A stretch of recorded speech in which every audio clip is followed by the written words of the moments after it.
Lake LaRose in Louisiana, framed by majestic cypress trees, seemed to belong to just the two of them. The water swayed calmly with the reflection of the dark blue sky and the old wooden cottage where Angela and Bryce Henderson had spent their honeymoon. The cottage they'd rented looked like a movie set, small, cozy, with a wide porch and rocking chairs covered in the dust of time and lichens. Angela, wrapped in a blanket, sat on the porch with a cup of strong coffee in her hands, watching Bryce try to build a fire for the barbecue. She smiled. "First time I've ever seen you do anything with your hands," she teased, remembering his habit of hiring people for any chore around the house. Bryce, a sturdy man with broad shoulders, brown skin, and a confident gait, turned around and laughed merrily.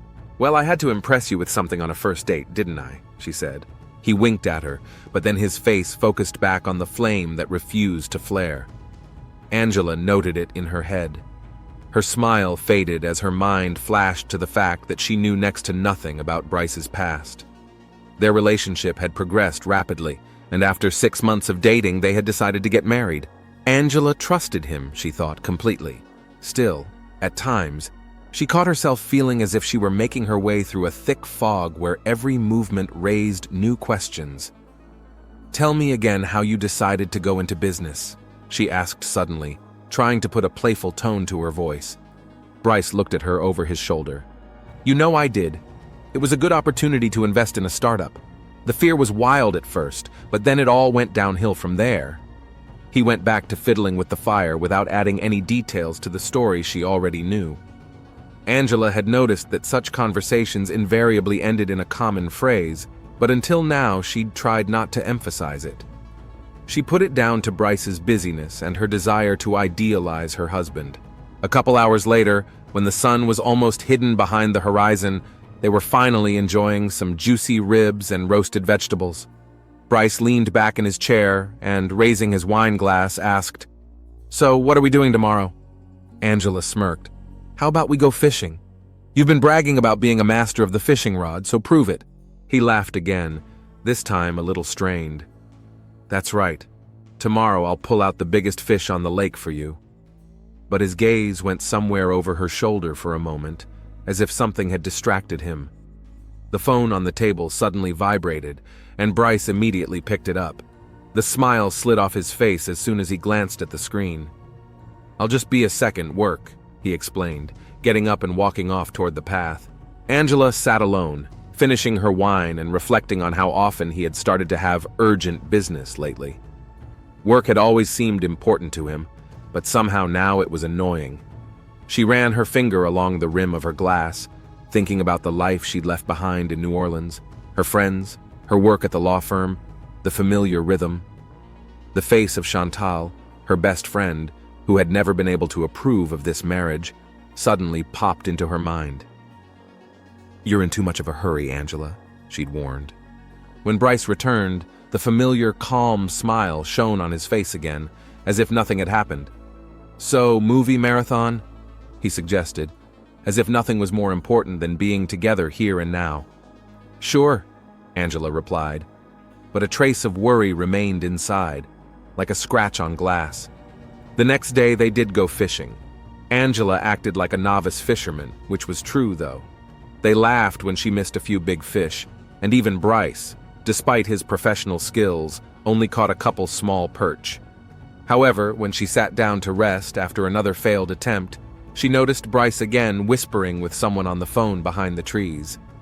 He had this habit of being distant for the duration of his calls. "I guess that's what important businessmen always do," Angela reassured herself. She caught herself thinking that she suddenly felt superfluous. There seemed to be an invisible wall stretching between them, and although their relationship was warm, this invisible line was becoming more and more tangible. Back at the cottage, Angela found an excuse to go through Bryce's things as he went to take a shower. She found nothing suspicious, just the usual papers and wallet and credit cards, but among those things were printouts of bank accounts, and she couldn't help but notice regular transfers to some company. That made her a little wary, but she decided not to jump to conclusions.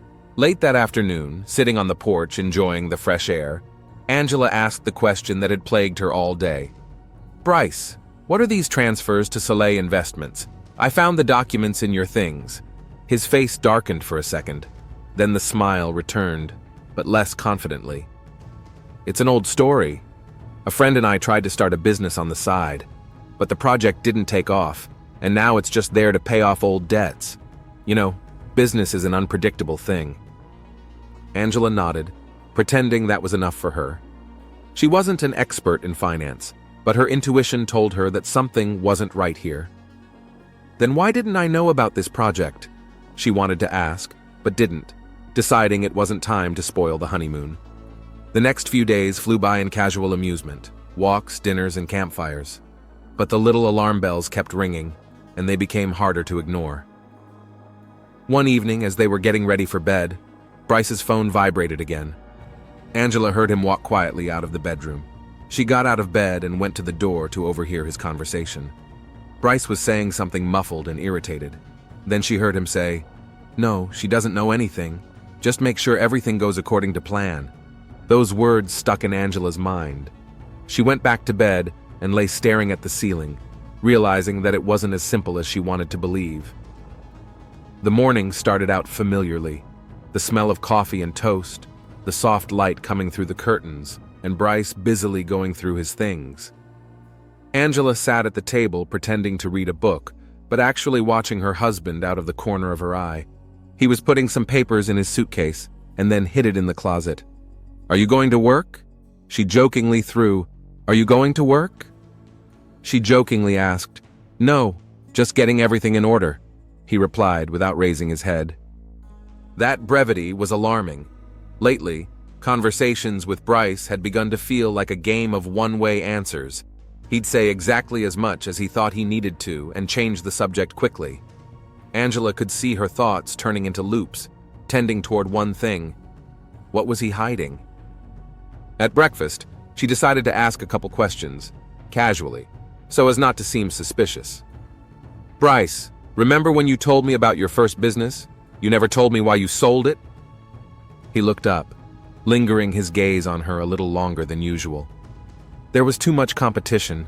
It was better to invest in something new than try to survive. His voice sounded calm, but a little strained. Angela nodded, pretending to be satisfied with the answer, though she wanted to clarify, "Didn't it say then that you left the business because of some debts?" Bryce averted his gaze. "You seem to have misunderstood me. The debts were with the partners, not me." He stood up and headed for the exit. "I'm going for a walk." After he left, Angela put the book aside.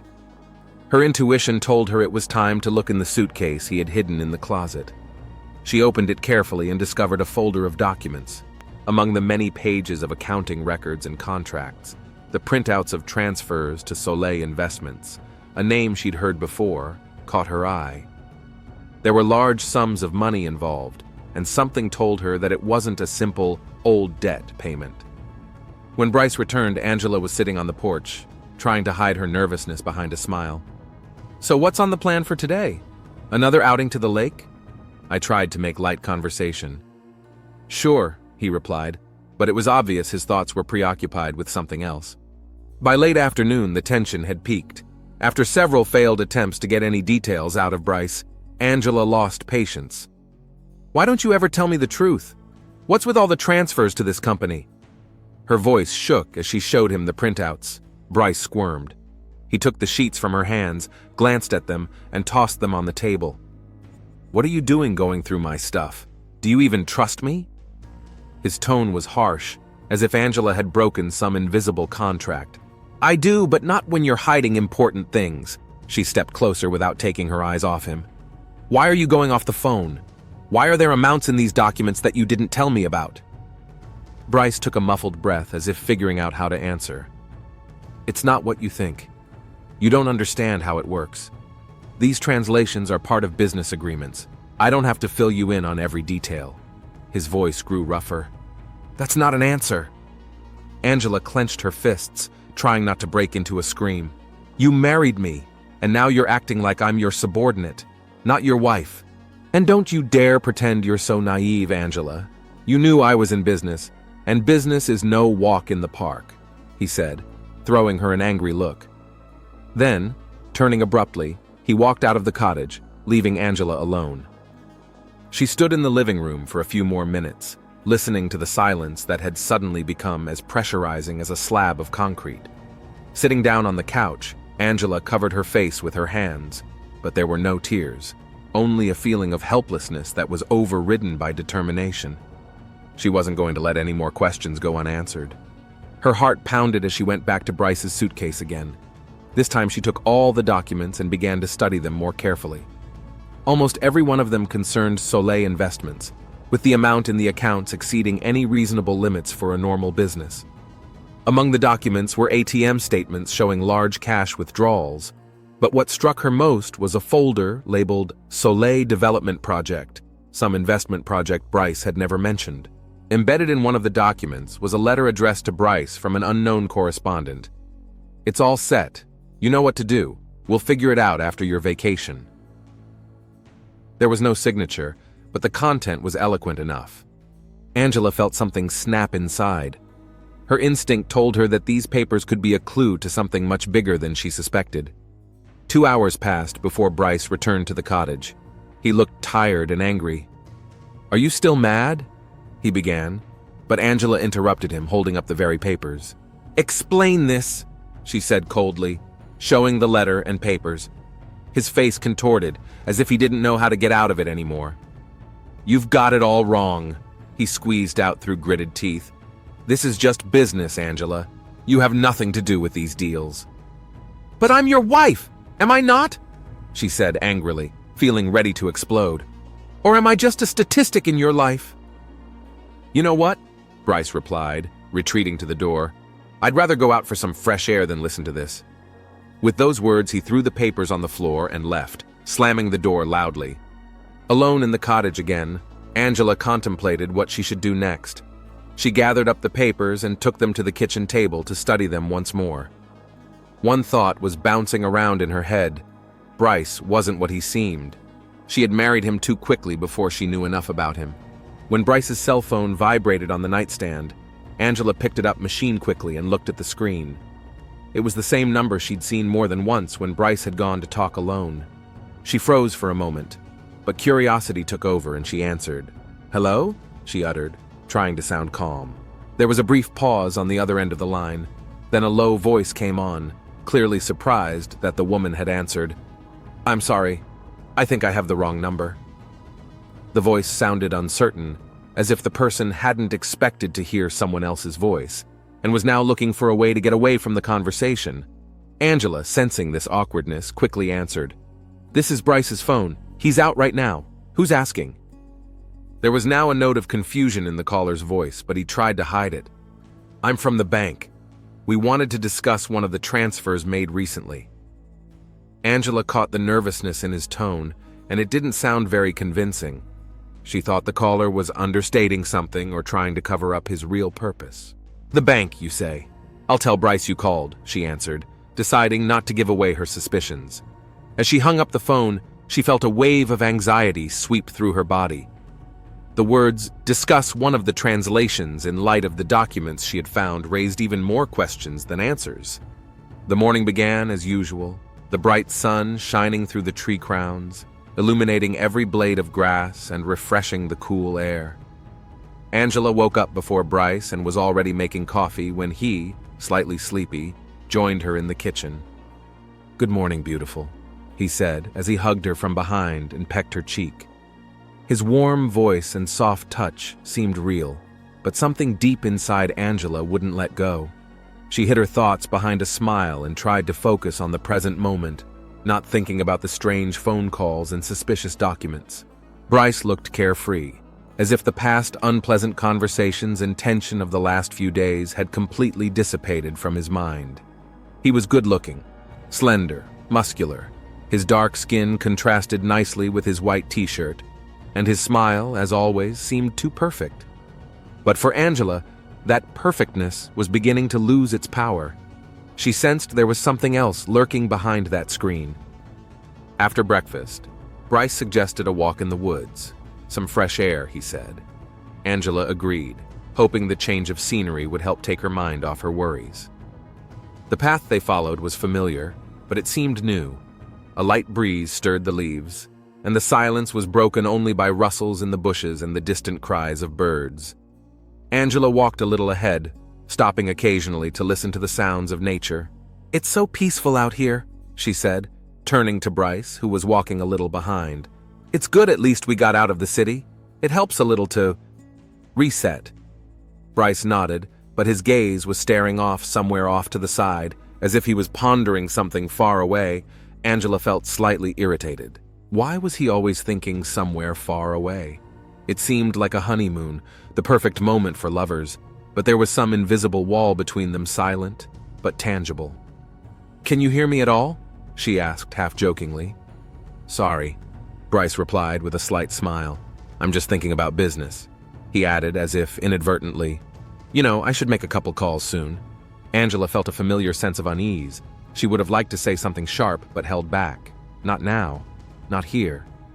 Things to do, she thought. Always business. Their path led through a thicket of dense shrubbery, and ahead they could see the Lake. Angela, who loved nature, stepped confidently, and soon they were on the shore, where it was surprisingly quiet. Even the wind died down for a moment, leaving them alone with their own thoughts. "Something about you've been getting a little too into yourself lately," Angela said, trying to approach the conversation more gently. "I realize business is stressful, but it's like you're not here." Bryce lowered his head, not answering right away. "It's not as easy as you think it is. There are things you don't understand." He glanced at her with a hint of irritation in his eyes, but quickly hid it behind a strained smile. "Well, so explain." Angela folded her arms across her chest, trying not to show how much this was starting to piss her off. "It's not like we're strangers. You can trust me." Bryce stopped, casting a quick glance at her.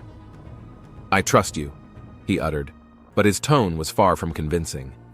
He looked around again, as if he was searching the woods for something, or checking to see if they were actually alone. "You're acting weird." Angela decided not to be embarrassed anymore. "The calls, the papers, the money, I don't understand where it's coming from. Am I just supposed to just take it all in silently?" Bryce froze for a moment, clearly not expecting such a direct question. "It's none of your business," he replied coldly, as if defensively. Then, as if realizing the harshness of his words, he added, "I mean to say it's not something you need to worry about." "Not something to worry about?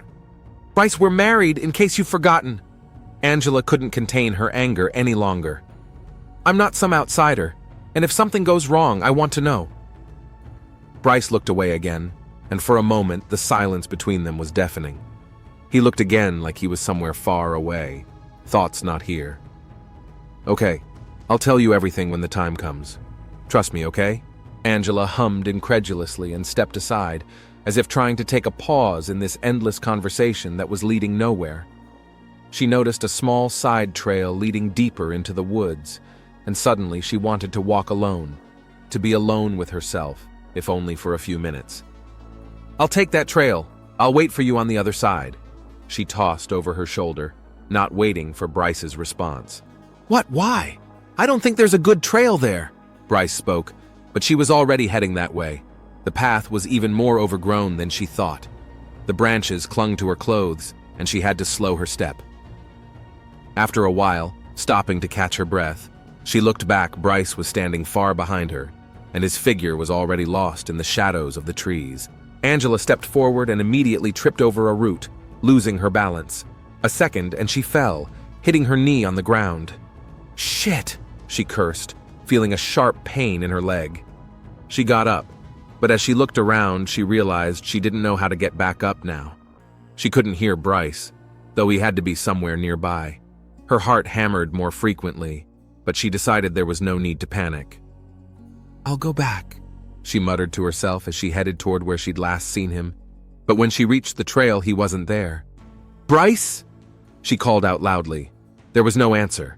She tried to walk on again, but the forest was too confusing. Panic was beginning to rise inside, and thoughts that she might be lost began to crowd out everything else. "Bryce!" she shouted once more, but again nothing. Only the rustle of leaves and the crackling of twigs somewhere in the distance. Several hours had passed since the last time she'd spoken to Angela, when Bryce finally showed up at the cottage alone. He looked worried, but not depressed, more like focused. He immediately grabbed his cell phone and called the police. "My wife. She went into the woods and hasn't come back. I can't find her," he said, trying not to raise his voice too high so as not to arouse suspicion. The police arrived on the scene an hour later. Bryce met them on the doorstep, rubbing his hands together nervously. "We were walking in the woods and she took a different trail and I lost sight of her," he explained quickly. But his words sounded rehearsed, as if he'd said them several times in his head already. Detective Anthony Duval, who had arrived with the team, immediately noticed the tension in Bryce's voice. His suspicions were heightened when he began to describe events in too much detail. Duval had seen similar cases many times. The more a person tried to reproduce a picture, the more questions arose. "We'll begin the search," Duval said, circling the area with his eyes. "But I'll need your full cooperation." Bryce nodded, glancing nervously around the woods again. Detective Anthony Duval sat across from Bryce again in the tiny living room of the cottage. The room seemed quieter than last time, as if the atmosphere itself was shrinking in anticipation of something important to happen. Bryce looked tired, but despite his fatigue, he remained calm. Duval knew he'd questioned the man before, but something told him he needed to ask the same questions again. Perhaps some small detail would change after all. "Now, Mr. Henderson," the detective began without taking his eyes off Bryce's face, "let's go back to the last time you saw your wife. You said she went forward on the trail?" "Yes, she did," Bryce nodded, his voice sounding tired. "We were walking together, but then Angela decided to turn onto a side trail. I stopped to tie my shoelace and lost sight of her. Called out to her several times, but she didn't answer." "Did you try to follow her?" Duval clarified. "Yeah, I tried to catch up with her, but then I couldn't figure out exactly where she'd gone." Bryce pressed his lips together, as if holding back something important that might come out. Duval continued to stare at him, as if searching for something in his facial expression that would give away the lie. "And then what did you do?" Bryce took a gulp of air before answering. "I looked for her some more, but then I realized I needed to call for help." The answers were correct, but felt rehearsed. Still, Duval knew that so far he didn't have enough reason to question Bryce's story. The search for Angela continued all day, and it was nearing evening when the rescuers finally located the body. She was lying at the bottom of a deep cliff, among sharp rocks, and her condition left no doubt that the fall had been fatal. However, experts determined that Angela had been alive for several hours after she fell, making the incident even more tragic. So far, it looked like an accident caused by carelessness in the backwoods. Duval was present at the site when the discovery was officially confirmed. He lowered his eyes and took a deep breath. In his experience, death in such conditions was often considered accidental, but something kept him going, as if one small detail kept escaping him. Later that evening, Duval found himself in a small village not far from the forest where the tragedy had occurred. Deciding to get a drink to clear his head a little, he walked into the local bar, one of those places where all the local news swirled.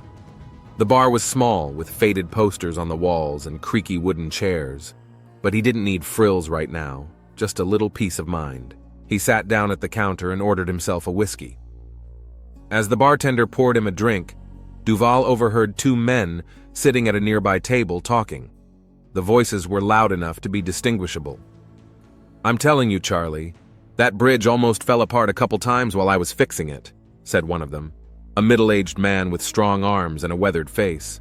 "Really?" echoed his companion, a young guy tapping his fingers nervously on the table. "Well, my daughter likes to walk there.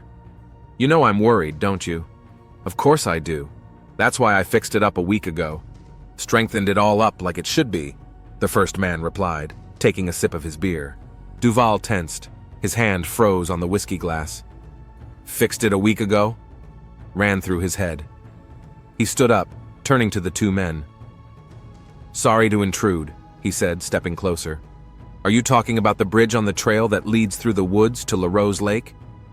The men looked at him in surprise. "Yes, exactly," the older man replied, frowning slightly. "I fixed it up a week ago. There were problems, but I fixed it all up. Why do you ask?" Duval nodded, trying not to give away his tension. "Just clarifying. I need to be sure it's this bridge we're talking about. There was an accident there recently. It is that bridge, sir, the man confirmed. You can rest assured. I checked the fastenings. Everything was in order. Duval felt a new picture forming in his mind. If the bridge had recently been repaired and everything was fine, how could it have collapsed in such a way as to cause Angela's death? The only answer was that someone had deliberately damaged it beyond repair. Detective Duval sat at his desk at the station, surrounded by a pile of papers, printouts of bank transactions, and reports.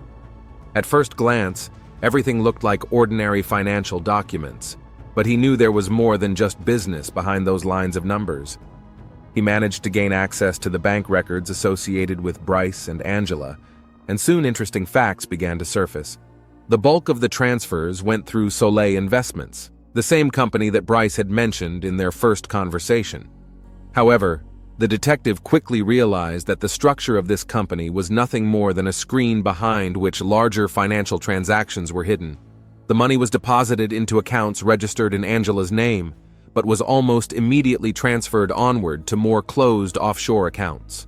This gave the impression that the funds were controlled by her, but in fact they were beyond her access. Duval sighed, running through possible scenarios in his head. Marriage of convenience, he thought. Too many details indicated that Angela was nothing more than a tool in Bryce's elaborate scheme. He decided it was time to meet someone who knew her intimately enough. Chantal sat across from Duval in the small office, her hands clasped together and her gaze fixed on the floor. She looked tired, as if the past few days had taken their toll on her. "Detective, I don't know how I can help," she began, raising her eyes. "But if you think I knew about any of Bryce's business, I didn't. I'm more interested in what you knew about your conversations with Angela before the wedding." Duval set the papers aside and looked at Chantal. Was she sure about this marriage? Chantal froze for a moment, her gaze becoming more focused. To be honest, she had her doubts, she admitted. She shared with me that Bryce acted strangely at times, the way he avoided talking about his past, or how he was too closed off about finances. I told her to take it slow, but she was in love. And, sometimes love clouds the mind. Duval nodded as if pondering what he'd heard. Do you remember any specific things that bothered her? She told me she once found documents with confusing financial transactions, some transfers she knew nothing about, though they seemed to be in her name. Chantal shuddered slightly, but I think she decided to just ignore it. Bryce had a way of explaining things convincingly, and she wanted to believe him. The detective could feel the puzzles starting to come together. Chantal's words confirmed what he suspected. Angela had become an unwitting participant in the financial fraud. It made him look at their marriage from a different angle. Perhaps his purpose was to hide the money. Meanwhile, the forensic results related to the bridge were also beginning to come to light. Duval had received a report that showed that the fasteners had indeed been damaged recently. This was no accident. In places where the planks were bolted to the main beams, someone had carefully loosened the bolts, causing them to collapse under the weight of a man. Given the recent repairs, it was becoming obvious that someone had purposefully set this trap. The next day, Duval called Bryce back in for questioning.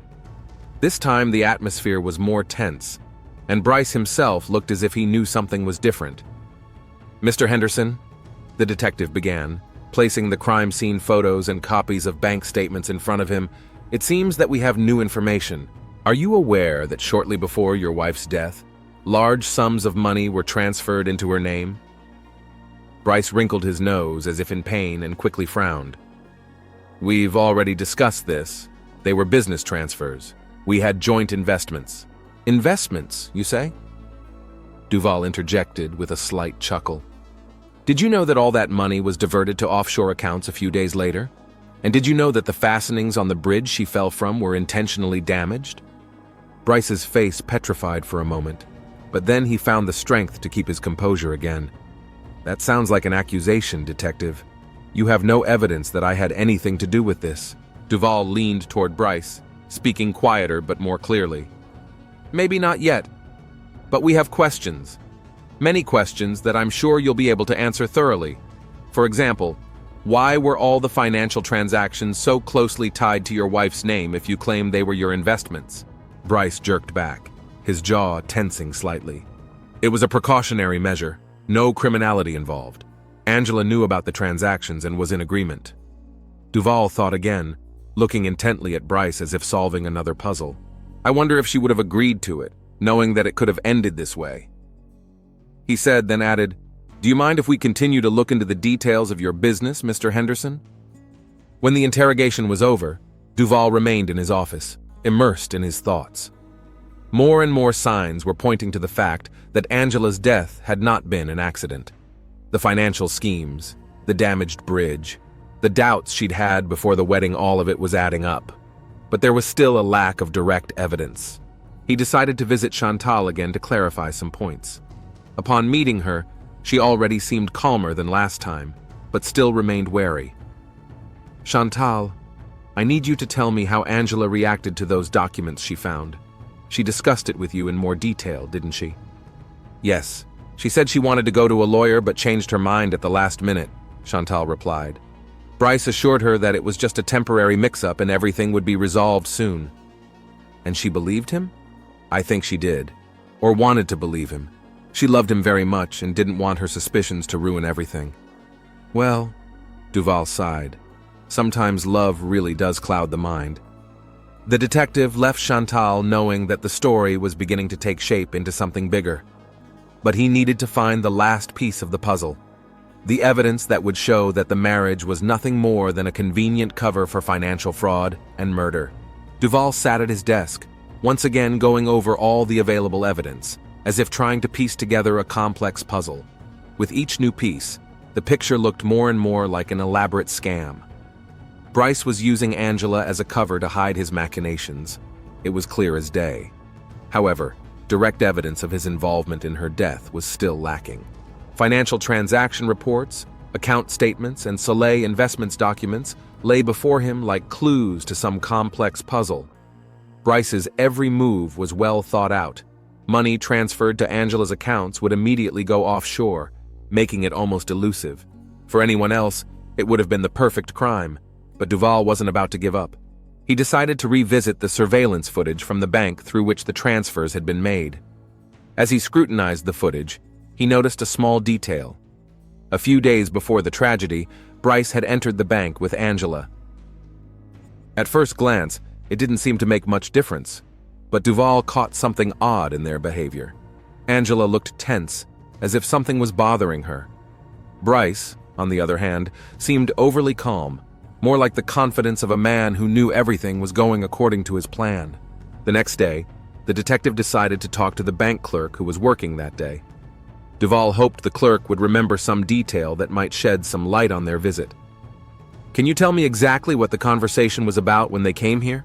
Duval asked, holding up pictures of Angela and Bryce. The clerk, a young guy with a tired face, shrugged. "I honestly don't remember everything.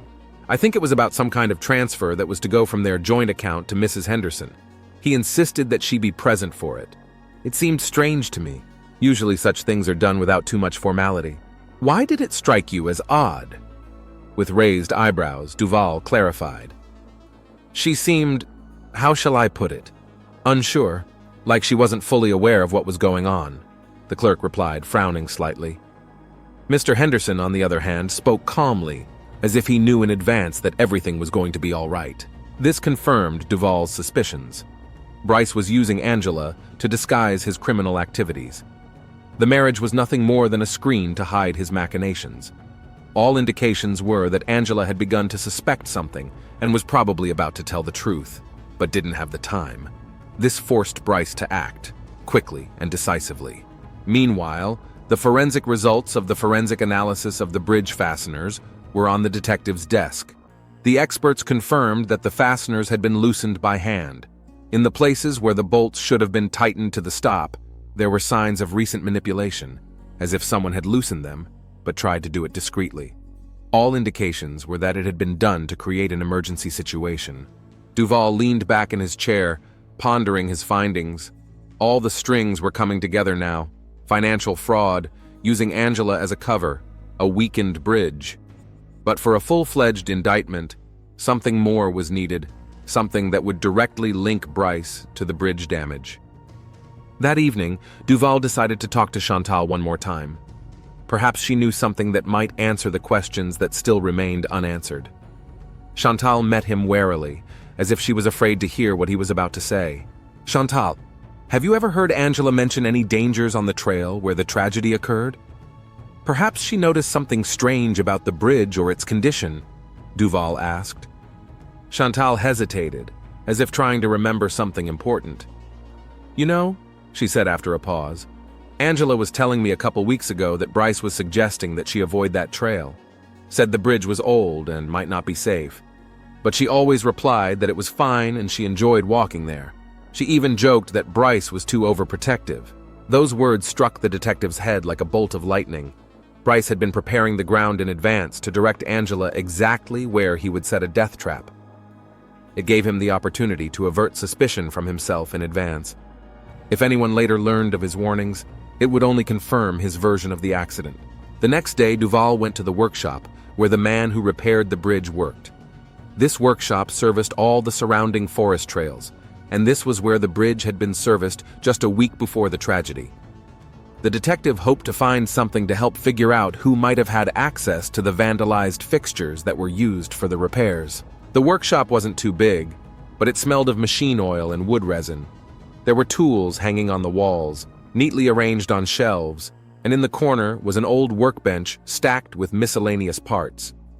When Duval entered, a stout man in a greasy sweatshirt, the same foreman who had repaired the bridge, came out. "Detective, what can I do for you?" he asked, wiping his hands with a rag. "I need to clarify something about the repair of the bridge at Lake La Rose. Did you have it serviced?" Duval began. The foreman nodded. "Yes, that's my job. It did have some problems with the fasteners, but I reinforced everything properly. There were anti-vandal bolts on that bridge. They weren't easy to damage." "And what? The bolts were completely replaced?" Duval clarified, looking intently at the foreman. "Yes, we put in new fasteners, so the bridge should be able to withstand even a serious load." The foreman looked around, as if trying to find confirmation of his words in the surrounding tools. "Tell me, did anyone else have access to the anti-vandal keys? Someone on staff, for example?"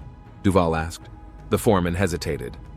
"Actually, there are only 2 keys, one in my possession and one in the supervisor's. But you know, I once saw Bryce Henderson, the husband of the deceased, talking to one of our guys.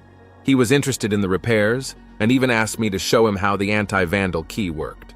The words of the handyman confirmed the detective's hunch. Bryce had inquired about the fasteners on the bridge shortly before the tragedy, which was too much of a coincidence to ignore. Duval continued checking and discovered that one of the employees was indeed acquainted with Bryce. The one said that Bryce was supposedly interested in the safety of the forest trails, motivated by concern for his wife's safety. But now, after talking to the foreman, that concern looked suspicious. Duval learned that Bryce had even taken the worker's anti-vandal key to see how it worked. It looked like an attempt to learn how the fasteners could be loosened so it wouldn't look suspicious. The detective had to spend a few more days gathering circumstantial evidence, but he was soon able to find evidence that the anti-vandal key had indeed been used in the bridge area the day before Angela's death. There were still marks on the fasteners that were too new for such an old bridge, as if someone had recently touched them. Duval had just about all the evidence he needed to convict Bryce: financial fraud, using Angela as a cover, deliberately damaging the bridge. It all pointed to a carefully planned murder disguised as an accident. When the detective showed up at Bryce's house, he knew it was payback time. Without waiting for an invitation, Duval entered the living room, where Bryce was standing at the window, looking out at the street. He turned around, and a look of some cold calm flashed in his eyes, as if he had anticipated this moment in advance. "Bryce Henderson, you're under arrest on suspicion of your wife's murder," Duval said, holding the warrant in his hand. Bryce hummed and lowered himself calmly into the chair, as if he'd been expecting just that. "I knew you'd try to pin it all on me, detective, but you have no direct evidence." Duval sat across from him, crossing his arms over his chest. "We have witnesses who confirmed that you were interested in the anti-vandal mounts. There are signs of manipulation on the bridge. And there are records of financial machinations that indicate your marriage was nothing more than a means to cover up crimes. You don't think that's enough? Bryce shook his head, as if he couldn't believe it had really come to this. Maybe I really did make business mistakes. Maybe the money was transferred into Angela's name, but that doesn't mean I wanted to kill her. It doesn't. Duval nodded.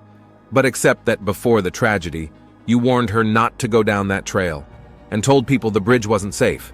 That's a lot of coincidences, don't you think? Bryce looked at the detective without uttering a word, and only in his eyes flashed something that could be mistaken for regret or realization of his own mistake. You know, Mr. Henderson, said Duval, rising, even the most perfect plans have their flaws. In your case, it was one bolt too well secured that you forgot to loosen. Duval cuffed Bryce, and the man did not resist. It was over. His elaborate scheme had fallen apart because of one small mistake. Several weeks had passed since his arrest, and Bryce had spent all that time in solitary confinement. He didn't know what to expect next, other than a trial that seemed to have already doomed him to the inevitable. But today's visit was unexpected. When the guard opened the cell door and announced a visitor, Bryce looked up. Standing in the doorway was Chantal. She entered leisurely, sat down in the chair opposite, and interlocking her fingers, looked at him for a long time. There was something strange in her gaze, a mixture of anger, frustration, and something else Bryce couldn't quite pinpoint. "What do you want?" he asked coldly. Chantal grinned, but there was no joy in her grin. "You think I've come to sympathize?" she replied, looking him straight in the eye. "Trust me, that's the last thing I'd want to do right now." Bryce leaned back on the hard bunk and turned away, as if he didn't want to meet her gaze. "Then why are you here?" Chantal was silent for a moment, then said quietly, "I just wanted to look into the eyes of the man who thought he could get rid of Angela so easily." There was an icy tinge to her voice that chilled him to the bone. Bryce turned his head toward her again, this time his eyes filled with anger. "You don't know anything. It's none of your business." "None of my business?" Chantal squinted, her face contorted with pain and contempt. "You made it my business the moment you decided to use her as a cover for your machinations. You thought she was too naive to realize what you were up to, but she was starting to figure it out, Bryce. And maybe that's what ruined you." She rose from her chair, ready to leave, but stopped suddenly and turned to him again. "You know what the ironic thing is? Angela always believed the best in people, even people like you. And I just hoped that one day her eyes would be opened. Too bad she paid too high a price for that." Bryce couldn't find the words again. His jaw tensed, and something resembling pain flashed in his eyes. Chantal lingered at the door, turning to Bryce, and her face lit up for a moment with that strange mixture of anger and cold calm that could be more frightening than rage. She took a step back in his direction, leaned on the door jamb, and said quietly but distinctly, "Bryce, have you heard that life is such a thing that you can never guess where payback awaits you?" Bryce felt a twinge in his chest, but tried not to let it show. He just stared at her, trying to figure out where she was going with this. Chantal smiled with the edge of her lips, but there was nothing warm about that smile. "And here's something else," she continued, tilting her head slightly. "Don't forget that I'm a good shot." She paused for a moment so he could get a feel for what she was saying. "You thought it was over, didn't you? That you'd won, but no. You'll still have days to remember that there may be another reckoning. And when it comes, will you be ready for it?" There was not a shadow of doubt in her eyes, not a hint of pity. Chantal turned and walked out of the cell, leaving Bryce sitting on the bunk and staring into empty space. There was more than a threat in her words. It was a promise that payback would find him sooner or later, and she would stand there when it did.